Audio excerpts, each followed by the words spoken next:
Hi guys, and welcome back to another video. So today I'm going to take you through a full training session that's focused around building your football specific speed, because as a footballer, not only are you moving in linear motions, you're also moving in multi directions around the pitch. So it's very important to train in a way that mirrors the movements you'll be doing in a match. Just before we get warmed up, I want to say a huge thank you to Football Supplements for sponsoring today's video. Football Supplements create football specific supplements for top elite footballers around the world to maximize their performance, enhance their focus, and improve their endurance. I've been using Kickoff for a few months now before each of my training sessions, and it's helped me feel more mentally focused so I can engage in the exercises that I'm doing, as well as give me that energy boost so I can maximize the improvements from the session itself. Football supplements were created by some of the leading sports scientists in the world of football and used by some of the top clubs around the world. So if you want to try out Kickoff for yourself, as well as any other products from Football Supplements, I'm going to leave a link in my description, as well as my very own unique code that you can use to get a discount off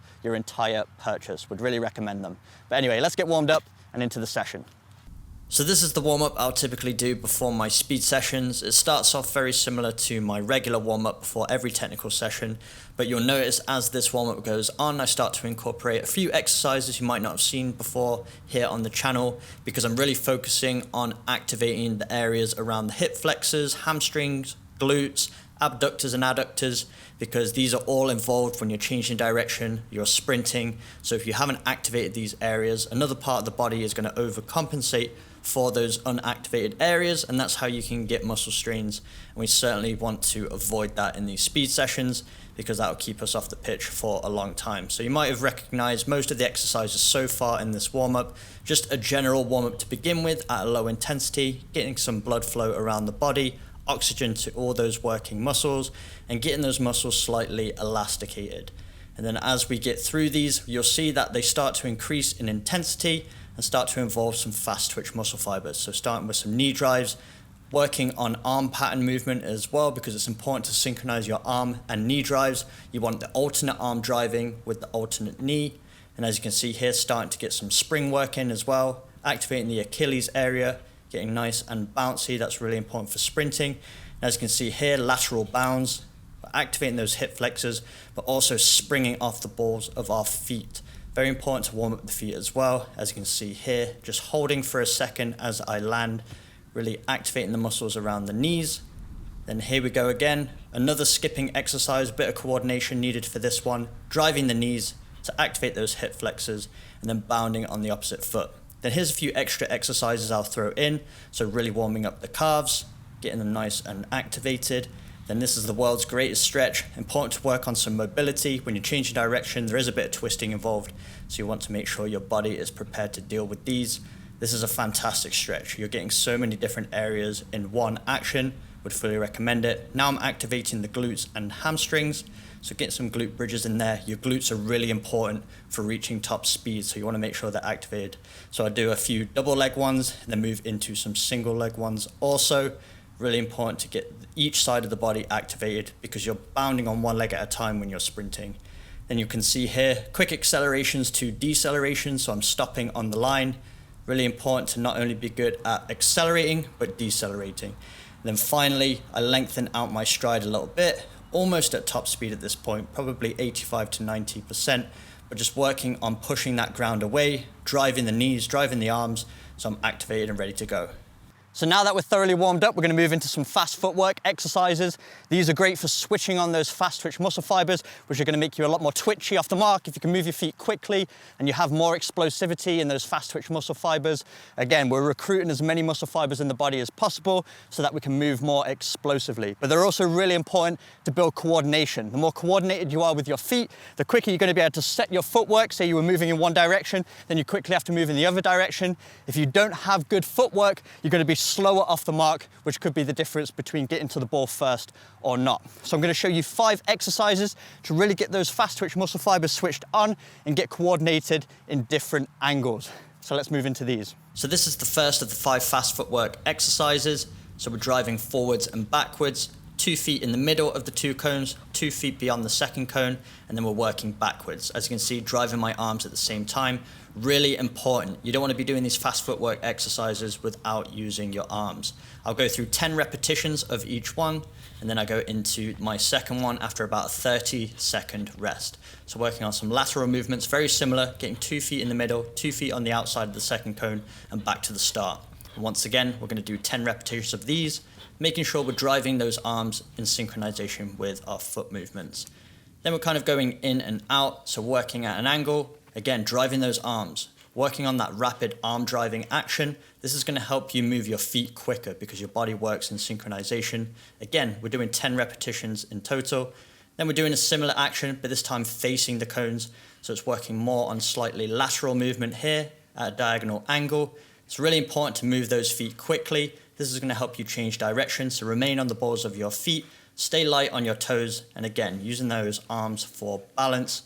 But again, we're going to go through 10 repetitions of this exercise, and then we go into the final exercise. We're working laterally again, but just adding an explosive lateral bound at the end. So we're going to do 5 on one side and then 5 on the other. Really important when you're activating the body to get an equal amount of reps on both sides. You don't want one side of the body to be more activated than the other, because as we already mentioned, if parts of your body aren't activated, another part of the body will overcompensate, and that's how you can get injuries. So making sure you're balanced, efficient, and ready to get into the first exercise.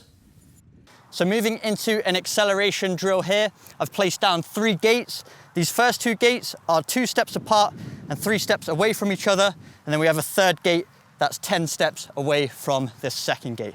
So we're going to be starting in this box here, working on a few different movements, then accelerating through that third and final gate. Because in a match, not only are you going to be having to accelerate from a forward position, but sometimes you're going to be moving in one direction, having to change direction really quickly.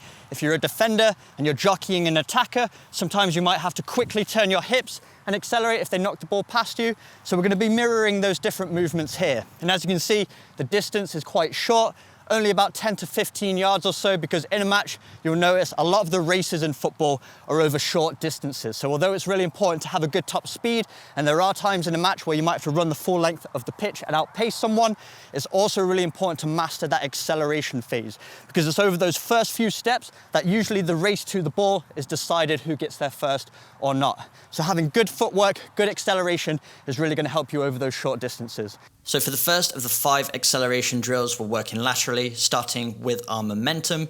So we're side shuffling to the second gate, then once we reach it, we turn our hips and accelerate up to the third gate. So this could reenact when you're jockeying a player on the sideline and they push the ball beyond you, so you have to get up into an acceleration as quickly as you can. So again, working with our momentum, we're walking back to the start between each rep, and then we're swapping sides with each repetition as well. We're going to do 2 reps of each of the exercises that I show you. For the second one, we're working against our momentum, so we start at the second gate, side shuffle to the first, and then it's a change of direction to accelerate up to the starting point. Sometimes you'll need to change direction quickly during a match, so it's important to work on this in your training sessions as well. Then it's a walk back to the start, and we do the opposite side. Really important to walk between reps. We don't want to have the heart rate too high for the next repetition. We want to get a bit of a recovery in, so that walking will allow you to get that heart rate down so you can attack each repetition at maximum intensity. Moving into the third exercise here, as you can see, we're working with our momentum a little bit. So it's almost like you have a player dribbling at you. They've knocked the ball past you. You have to turn 180 degrees and accelerate. So quick turn of the hips, plant your feet, and then drive up to the third gate there.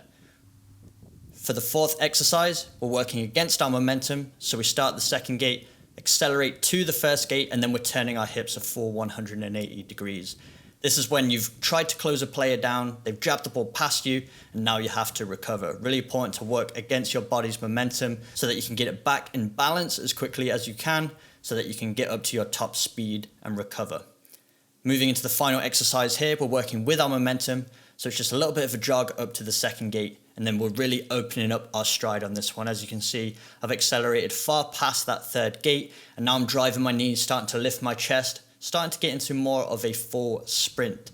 So up until this point, we've really worked mainly on acceleration, keeping the chest low, making aggressive cuts on the grass, driving it away, and now we're just opening up to top speed. This next exercise involves a change of direction while we're already accelerating. So we worked on moving from different angles, different body positions to accelerate. Now we're actually going to change our direction mid-run. So we've got 2 cones placed down here, 2 steps apart, a diagonal cone, 7 steps from this cone here, another gate, 14 steps across, and then we have another one on the opposite side. We're going to be starting on one side of these two cones. We're going to alternate with each repetition. So we're starting here, shuffle across. So we're working against our body weight. We've already got some momentum, having to load up this leg and then explode in the opposite direction. So working on moving out of an awkward angle, setting those feet, and then we're accelerating up, and then we're getting around this cone and accelerating through the opposite gate. So this is really important for attackers. If you're making those off the ball movements and you want to bait a defender, you might start running this way to lead the defender, and then you would quickly accelerate in the opposite direction to lose them. Then if you get really tricky, you can start to bait, fake, and then fake again, and go in the opposite direction once again. So we're working against our balance, making sure we're loading up the leg, accelerating quickly, setting that footwork and getting around the cones tight, accelerating through the gate on the opposite side. And we're gonna go through 6 repetitions, alternating each side with every rep. So here's an example. We're starting on the left side of the cones, side shuffle, planting those feet, getting balance of the body, and then we're accelerating up to that diagonal cone, getting around it, trying not to slow down too much, but planting our feet, changing our angle and accelerating through that far gate. Then we do the exact same thing on the way back. Then between each repetition, we're resting for 30 seconds, and then we're gonna do the opposite way. So as you can see, starting on the right-hand side cone, shift across, and then it's up to the right-hand side cone, getting around it and through the gate. Then we're gonna do the exact same thing on the way back. We wanna get an equal amount of repetitions on both sides. So for the final rep, because we're only doing 6, you'll see that I alternate with each of these repetitions. So starting on that left side cone to begin with, then once I make it through the far gate, turn around, and this time I'm starting on the right-hand side and accelerating through the opposite side.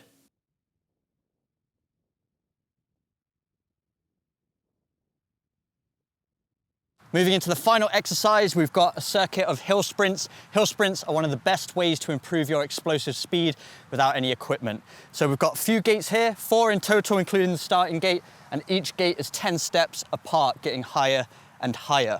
With hill sprints, it really forces you to use correct mechanics as well. So you're gonna see a huge improvements in your acceleration, in your top speed, just by using your arms to drive and also lifting your knees even higher. So you'll see here with each increment, it's gonna be a slightly different running technique. Over the first couple, it's more about that acceleration phase, driving the arms, being really aggressive. Then as we get higher and higher, we're trying to lengthen that stride. Acceleration is really important to stay low, chest forward, quick steps, being as aggressive as possible to push that ground away.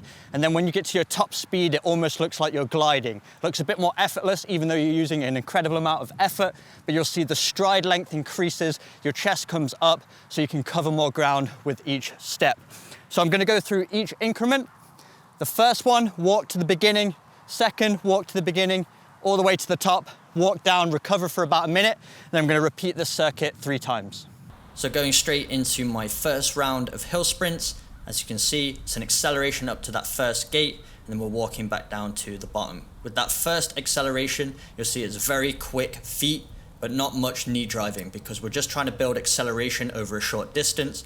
But now as we start to increase the distance, you'll start to see my knees driving a little bit more, my chest gets slightly more upright, almost mimicking the kind of body position you'll have when you're reaching your top speed. So with each increment, you'll be able to lengthen your stride a little bit more, really drive that ground away, and you'll start to feel the lactic acid burning, especially when you get to this 3rd rep of each round. It's very intense. But then you get a walk down to the bottom, and once you reach the starting gate, you get a full minute rest to bring that heart rate down to prepare for the next round. So here's the second round here. So as you can see, short steps on the first one, really just trying to claw that ground away and work on my acceleration. And then with the second one, I'm starting to lengthen my stride, drive the knees a bit more, really pushing my arms as well, trying to keep them in synchronization with my leg actions. This is going to help you drive and be more powerful with each step. And then with the third one, you can really open up your stride. The lactic acid will definitely be burning at this point, but make sure you're attacking each repetition at 100% intensity. That's the only way you're going to start to increase your explosive speed. So that's the second round complete. Then once again, walk down to the bottom, and it's a full 1 minute recovery to bring down that heart rate. So here's the last round, accelerating up to that first gate. Definitely tired by now, but these hill sprints are going to be an absolute game changer for not only your top speed, but also your acceleration. And you'll start to find that working on these mechanics, which you're forced to do by driving the knees high and also the arms, your running style will start to feel more effortless, so you can reach your top speed a lot quicker. walk down to the bottom again, bring that heart rate down slightly, and then we're going into the final repetition all the way up to the top, driving those arms, driving those knees, and that's the session complete. So there we have it, a full training session to help you improve your football specific speed. I'd recommend trying this session out 1 to 2 times per week with a couple days of rest in between each to get maximum benefits. You're going to see a huge improvement in your acceleration, in your top speed, as well as your mechanics. So your running is going to feel a lot more effortless so you can reach your top speed quicker. Just before I go, if you want to fuel yourself like the world's best athletes, make sure you check out the link in my description so you can get kickoff and use my link to get a discount off your order. If you also want to check out Rapido, which is my very own explosive speed training program, I'll leave a link to that in the description box below as well. But if you enjoyed today's video, make sure you smash the like button, hit that subscribe button for weekly training videos, and I'll see you guys in my next video.